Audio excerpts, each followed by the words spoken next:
Hi guys, Amy Jam here again. Thanks for tuning in. Today I want to talk about building your brand.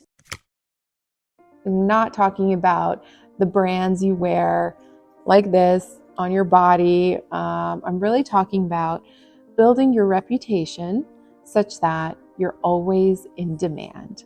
And by in demand, that means that when a certain client or resource is looking for a specific task, they know they can rely on you to do it. You have the historical experience and have left a positive image in their mind, and they can pinpoint specific things that are your strengths that will draw them to you.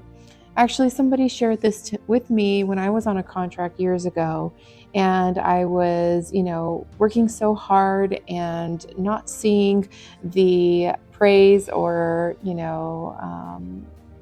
I guess, positive feedback from our client. And my team member told me, Amy, don't be discouraged. This is all contributing to your self-equity and your brand. So what happened from that is basically a couple years later, after that contract was finished, that same client reached out to me and wanted me to come back for a much more lucrative role.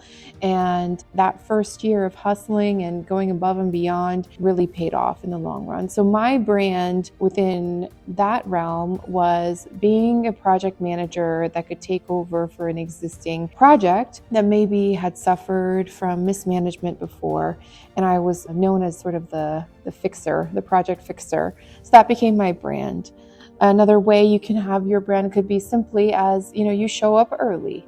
That's your brand. And these days that's super, super equitable and valuable. So make sure that everything you're doing at 110% and you're showing up and showing out. Number one thing you want to make sure you're doing is showing up for the job you want and not for the one you have. So you may be in a really entry-level role, doesn't matter. Show up as if you're an executive there, plan ahead, listen to these conversations. When you take notes on these meetings, don't just write down word for word verbatim what they're talking about. Draw conclusions from what you write down yourself and learn from how these discussions become into movable actions for the organization. Number 2, real wealth is not wearable. So when you see folks that are, wearing all these brands and rocking all these cars, don't be fooled. I know sometimes our society has a tendency to lift up those who, show really nice shiny things that they may have, but understand that a lot of that may be leased, rented, borrowed. Real wealth is not wearable. Real wealth is in assets.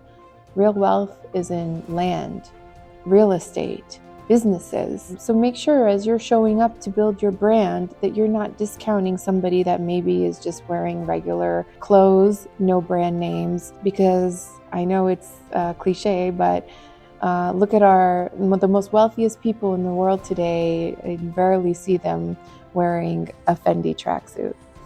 So that's number 2. Number 3, I really want you to build your brand such that you're seeing yourself the way you want to be. So taking that visualizing step and implementing it into your day-to-day life.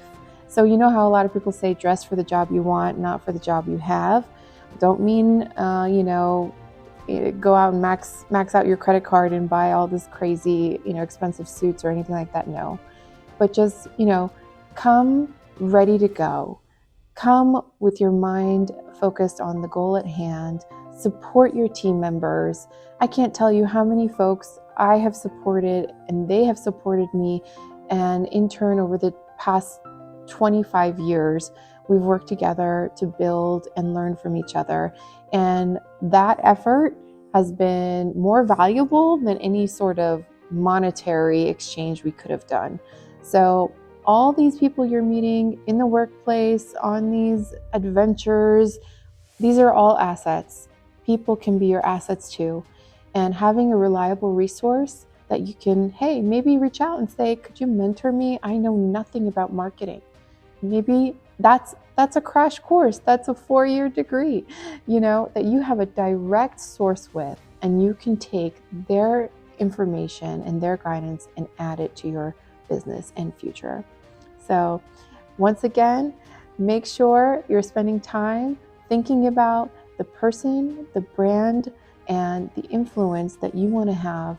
And if you take these 3 tips, I know you'll be successful too. Thank you for tuning in. Have a great one.